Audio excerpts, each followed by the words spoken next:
இன்றைக்கி நம்ம எக்ஸலில் வந்து if and or if and அது எப்படி யூஸ் பண்ணுறதுன்னு பார்க்கலாம். இதுக்கு வந்து நான் ஸ்டூடெண்ட்ஸோட மார்க் லிஸ்ட் தான் எடுத்திருக்கேன். இப்போ வந்து நம்ம அதில் இஃப் கண்டிஷன் பார்க்க போகிறோம். இஃப் கண்டிஷன் வந்து என்னன்னா ஒரே ஒரு கண்டிஷன் வச்சு தான் நம்ம பார்க்க முடியும். எக்ஸாம்பிளாக இப்போ 35 மார்க் மேலே எடுத்தவங்க பாஸ் அப்படின்னா அது வந்து பாஸுன்னு காமிக்கும், இல்லைன்னா ஃபெயிலுன்னு காமிக்கும். இதில் வந்து ஒரு கண்டிஷன் தான் பார்க்க முடியும். அப்படின்னா நம்ம தமிழ் சப்ஜெக்ட் மட்டும் அவங்க பாஸாக ஃபெயிலான்னு வந்துட்டு பார்க்கலாம். ஸோ இஃப்பில் வந்து அப்படி பார்க்கலாம். நம்ம வந்து எப்படி போட போகிறோம்னா கண்டிஷன் வந்து ட்ரூவா ஃபால்ஸுன்னு பார்க்க போகிறோம். இஃப் கண்டிஷன் வந்து நம்ம யூஸ் பண்ணுறோம். அதில் வந்து ஒன்று தான் ஃபஸ்ட் செக் பண்ண முடியும். ஸோ நம்ம தமிழ் மட்டும் செலக்ட் பண்ணி கண்டிஷன் ட்ரூவா ஃபால்ஸான்னு பார்க்கலாம். இப்போ வந்து தமிழில் வந்து பாக்ஸ் காலியாக இருந்தாவோ இல்லை ஜீரோன்னு வேல்யூ இருந்தால் அது ஃபால்ஸுன்னு காமிக்கும். இதுக்கான ஃபார்முலா ஈக்குவல் டு இஃப்னு டைப் பண்ணி நம்ம என்டர் கொடுக்குறோம். என்டர் கொடுத்தோன்னே இப்போது ப்ராக்கெட்ஸ் வந்து ஓப்பன் ஆகும். அதில் வந்து நம்ம தமிழ் சப்ஜெக்ட் வந்து சந்தியா அது வந்து செலக்ட் பண்ணியிருக்கோம். அதை கொடுத்துட்டு என்டர் கொடுத்தோம்னா கண்டிஷன் ட்ரூன்னு நமக்கு காமிக்கும். இதே மாதிரி மற்றவங்க எல்லாத்துக்கும் ட்ராக் பண்ணிடலாம். இப்போ இதில் வந்து யாருமே ஜீரோ மார்க் எடுக்கலை. அதுவும் இல்லாமல் காலி பாக்ஸ் வந்து இல்லை.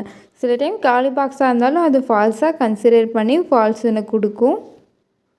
ஸோ இப்போது ஜீரோவும் யாரும் ஜீரோ மார்க்கும் எடுக்கலை. அதுவும் இல்லாமல் காலி பாக்ஸும் இல்லை. அதுங்காட்டி இஃப் கண்டிஷனில் எல்லாத்துக்குமே ட்ரூன்னு காமிக்குது. இப்போ பாருங்கள், ராமில் வந்து தமிழ் சப்ஜெக்டை வந்து நம்ம எரேஸ் பண்ணிட்டோம்னா ஃபால்ஸுன்னு காமிக்குது. அதே மாதிரி ராஜாவுக்கு காலி பாக்ஸ் வந்து இருந்துச்சுன்னா அதுவும் ஃபால்ஸுன்னு காமிக்குது. இதே ஜீரோவை போட்டோம்னாலும் நமக்கு ஃபால்ஸுன்னு தான் காமிக்கும். அது ஜீரோவாக கன்சிடர் பண்ணிக்கும். நல்லா பார்க்கலாம். அதுக்கு வந்து ஃபார்முலா ஈக்குவல் டு சம் கொடுத்து ப்ராக்கெட் கொடுத்து செலக்ட் பண்ணி என்டர் கொடுத்தோம்னா வந்துடும். அதை வந்து ட்ராக் பண்ணிக்கலாம். இப்போ வச்சு நம்ம பாஸாக ஃபெயிலான்னு கண்டுபிடிக்கலாம்.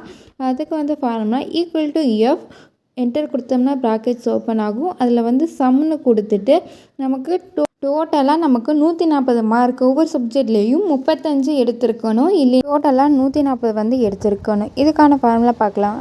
ஈக்குவல் டு எஃப் சம் கொடுத்துட்டு நம்ம என்டர் கொடுத்தோம்னா ப்ராக்கெட் ஓப்பன் ஆகும். அதில் தமிழ்லேருந்து மேக்ஸ் செலக்ட் பண்ணிவிட்டு கிரேட்டர் தென் 140 கொடுக்குறோம். அது டைப் பண்ணுறோம். அடுத்ததாக கம்மா கொடுத்துட்டு டபுள் கொட்டேஷனில் ஃபால்ஸுன்னு கொடுத்துட்டு நம்ம ப்ராக்கெட் போட்டு க்ளோஸ் பண்ணிவிட்டு என்டர் கொடுத்தோம்னா நமக்கு பாஸ்ன்னு வரும். அதை நம்ம அப்படியே ட்ராக் பண்ணிக்கலாம். வந்துச்சு. இப்போ நம்ம அதை வந்து ஃபெயிலுன்னு நம்ம மாற்றலாமா? அதுக்கு வந்து நம்ம அது பிரியாவோடதை வந்து நம்ம 140க்கு கம்மியாக என்டர் பண்ணிடலாம். அப்போ அவங்களோடது வந்து ஃபெயிலுன்னு காமிக்க அது வந்து இப்போ எப்படி போடுறதுன்னு பாருங்கள். இப்போது ராஜ் பிரியாவுக்கு வந்து ராஜாவுக்கு வந்து எல்லாமே 11ன்னு கொடுத்துருக்கேன். டோட்டல் 44 தான் வந்திருக்கு. இப்போ ராஜாங்கிறவங்க வந்து ஃபெயிலு. அதே மாதிரி பிரியாவுக்கும் கொடுக்குறேன். அப்போ அவங்களுக்கு எவ்வளோ இருக்குதுன்னா 100ன்னு இருக்குது. இப்போ பிரியாங்கிறவங்களும் ஃபெயில். ஸோ இப்படி தான் இஃப் கண்டிஷன் வந்து இப்படி தான் ஒர்க் ஆகும். இதையே ஒவ்வொன்றா அண்டு கொண்டு வரப்போ நமக்கு ஃபஸ்ட் இந்த மாதிரியே வந்துடும். இஃப் அண்ட் ஆருக்கு வந்து கம்ப்யூட்டர் லாஜிக் படி அது எப்படி கன்சிடர் பண்ணுங்கிறது பார்க்கலாம். அண்டுக்கு வந்து எப்படி பார்க்குது, எல்லாமே ஒன்று ட்ரூவாக இருந்துச்சுன்னா ஒன்று மட்டுமே ட்ரூவாக ஆன்சர் காமிக்கும். ஜீரோன்னா ரெண்டுமே தவறு. அப்போ ஆன்சர் வந்து ஃபால்ஸாக இருக்கும். அதே 0 1ன்னு இருந்துச்சுன்னா ஒன்று கரெக்டாக இருக்கும், ஒன்று தப்பு, ஒன்று கரெக்டாக இருக்கும். அப்போ அது வந்து ஃபால்ஸாக இருக்கும். ஏன்னா எல்லாமே சரியாக இருக்கணும். ஒன்று சரியாக இருக்கும், ஒன்று வந்து தப்பாக இருக்கும். அதுவும் ஃபால்ஸு. நமக்கு 1 ரெண்டுமே கரெக்டாக இருந்துச்சுன்னா அது வந்து நமக்கு ட்ரூன்னு காமிக்கும். ரெண்டுக்கான ஃபார்முலா ஈக்குவல் டு அண்டுன்னு கொடுத்து டைப் பண்ணிவிட்டு என்டர் கொடுத்தோம்னா ப்ராக்கெட்ஸ் வந்து ஓப்பன் ஆகும். இதில் வந்து ஒவ்வொரு சப்ஜெக்டாக நம்ம ஆட் பண்ணுவோம். இப்போது தமிழில் வந்து நம்ம செலக்ட் பண்ணிவிட்டு கிரேட்டர் தென் ஈக்குவல் டு 34 அப்படின்னா 34க்கு மேலே இருக்கவங்க வந்து பாஸுன்னு நம்ம கொடுக்குறோம். இதில் வந்து ஒரு சப்ஜெக்ட் ஃபெயில்னாலும் நமக்கு டோட்டலாக ஃபெயிலுன்னு காமிக்கும். கம்மா கொடுத்துட்டு இங்கிலீஷ் வந்து செலக்ட் பண்ணி கிரேட்டர் தென் கொடுத்து 34 கொடுக்குறோம். அடுத்ததான் அக்கௌண்ட்ஸ் அது செலக்ட் பண்ணிவிட்டு கிரேட்டர் தென் ஈக்குவல் டு 34ன்னு கொடுக்குறோம். கம்மா கொடுத்துட்டு மேக்ஸ் வந்து செலக்ட் பண்ணிவிட்டு ஈக்குவல் டு 34ன்னு கொடுக்குறோம். டைப் பண்ணோம்னா நமக்கு ட்ரூ ஃபால்ஸ்னு காமிக்கும். இப்போ இவங்க எல்லாருமே 34க்கு மேலே வாங்கியிருக்காங்க. அதுங்காட்டி ட்ரூன்னு காமிக்குது. ராம் அண்டு ராஜாங்கிறது வந்து அவங்க 34க்கு மேலே அவங்க வந்து எடுக்கலை. இப்போ ராம் வந்து இங்கிலீஷ்லேயும் மேக்ஸில் வந்து அவங்க 34 வந்து எடுக்கலை. இப்போ அவங்க மீதி இருக்க தமிழ் அண்டு அக்கௌண்ட்ஸில் வந்து அவங்க எடுத்திருக்காங்க 34க்கு மேலே. ஆனால் அவங்க வந்து ஃபுல்லுமே 4 சப்ஜெக்ட்லேயுமே 34க்கு மேலே எடுத்திருக்கணும். அவங்க எடுக்கல, அதுங்காட்டி நமக்கு ஃபால்ஸுன்னு வந்திருக்கு. ராஜாங்கிறவங்க வந்து தமிழில் 34 எடுக்கலை, இங்கிலீஷில் எடுக்கலை, அதுங்காட்டி அவங்களுக்கு வந்து ஃபால்ஸுன்னு வருது. நெக்ஸ்ட்டு வந்து ஆர் கண்டிஷனுங்கிறது வந்து ஏதாவது ஒன்று வந்து ட்ரூவாக இருந்தால் போதும். அதாவது 0 0 ரெண்டுமே நமக்கு வந்து ராங்காக இருந்ததுன்னா ஃபால்ஸுன்னு வரும். அதே 0 1ன்னு இருந்ததுன்னா 1 வந்து கரெக்டாக இருக்குல்ல, அதுங்காட்டி அது வந்து ட்ரூன்னு வரும். அதுக்கப்புறமா 1 0 1மே 0, அதாவது அங்கே ஒரு ட்ரூ இருக்குது, அதுங்காட்டி நமக்கு கண்டிஷன் வந்து ட்ரூவாக வரும். 1 1 இப்போ 2 கண்டிஷனுமே நமக்கு வந்து ட்ரூவாக இருக்கங்காட்டி ஆன்சரும் ட்ரூவாக வரும். இதில் வந்து 1 ஃபால்ஸ் இருந்தால் எல்லாமே ஃபால்ஸ் ஆயிரும். அதே ஆரில் வந்து ஒரு கண்டிஷன் வந்து ட்ரூவாக இருந்துச்சுன்னா எல்லாமே நமக்கு ட்ரூவாக காமிக்கும். ஓகே, இதுக்கான ஃபார்முலா ஈக்குவல் டு ஆர்னு டைப் பண்ணிவிட்டு என்டர் கொடுத்தோம்னா ப்ராக்கெட் ஓப்பன் ஆகும். அதுலேருந்து நம்ம தமிழ் செலக்ட் பண்ணி கிரேட்டர் தென் ஈக்குவல் டு 34ன்னு கொடுக்குறோம். அப்படின்னா நமக்கு 34 மார்க் மேலே எடுத்தவங்களுக்கு வந்து பாஸ்ன்னு கொடுக்கணுங்கிறது ஓகே. அடுத்ததாக இங்கிலீஷ் கொடுக்குறோம். அதே அடுத்தது மேக்ஸ் அண்ட் அக்கௌண்ட்ஸ் வந்து நம்ம கொடுத்துட்டு என்டர் கொடுத்தோம்னா நமக்கு ட்ரூன்னு வரும். இப்போ நம்ம அதை அப்படியே ட்ராக் பண்ணிக்கலாம்.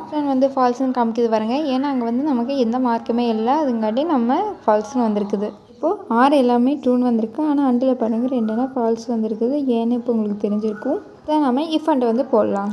அண்டு கண்டிஷனோட இஃப் கண்டிஷனும் நம்ம சேர்த்து போட போகிறோம். இப்போ இந்த கண்டிஷன் படி இப்போது அவங்க 4 சப்ஜெக்ட்மே ஸ்டூடெண்ட்ஸ் வந்து பாஸ் ஆகிருக்கணும். அப்படி பாஸ் ஆகிருந்தால் மட்டும்தான் நமக்கு பாஸுன்னு வரும். அதில் ஏதாவது சப்ஜெக்ட் வந்து அவங்க கம்மி மார்க் எடுத்துனாங்கன்னா ஃபெயிலுன்னு நமக்கு வரும்.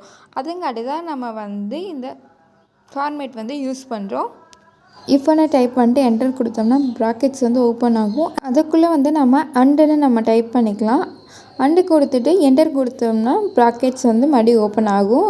அதில் நம்ம அப்புறமா தமிழ் சப்ஜெக்ட் வந்து ஆட் பண்ணிவிட்டு கிரேட்டர் தென் ஈக்குவல் டு 34 நம்ம கொடுத்துட்டு கம்மா கொடுக்குறோம். அடுத்ததாக இங்கிலீஷ் அக்கௌண்ட்ஸ் மேக்ஸ் வந்து கொடுத்து என்டர் பண்ணிடலாம். என்டர் பண்ணிவிட்டு பாஸாக ஃபெயிலாங்கிறத வந்து நம்ம டைப் பண்ணி கம்மா கொடுத்துட்டு டபுள் கொட்டேஷனில் பாஸ் கம்மா டபுள் கொட்டேஷனில் ஃபெயில்னு கொடுத்துட்டு நம்ம ப்ராக்கெட் போட்டு க்ளோஸ் பண்ணிடுறோம். என்டர் கொடுத்தோம்னா பாஸாக ஃபெயிலான்னு காமிக்கும். இப்போ நம்ம அதை அப்படியே ட்ராக் பண்ணிடலாம்.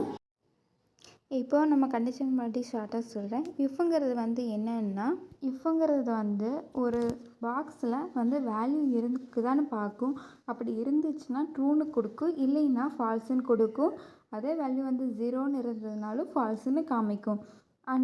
அண்டுங்கிறது வந்து இத்தனை மார்க்கு மேலே எடுத்திருந்தா பாஸு அப்படின்னு நம்ம கொடுத்துருந்தோம்னா அது வந்து பாஸுன்னு காமிக்கும், இல்லைன்னா அது வந்து ஃபெயிலுன்னு காமிக்கும். இதில் வந்து 1 பாஸ் ஆகி இன்னொன்று ஃபெயில் ஆகிருந்தால் ஃபெயிலுன்னு காமிக்கும். எல்லாமே பாஸ் ஆகிருந்தால் மட்டும்தான் பாஸுன்னு காமிக்கும். ஏதாவது 1 ஃபெயிலுனாலும் டோட்டலாக அது ஃபெயிலுன்னு காமிக்கும்.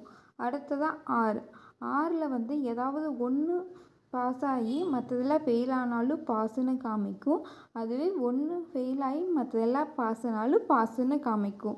இஃப் அண்டுங்கிறது வந்து எப்படின்னா எல்லாத்துலேயும் பாஸுன்னா பாஸுன்னு காமிக்கும்.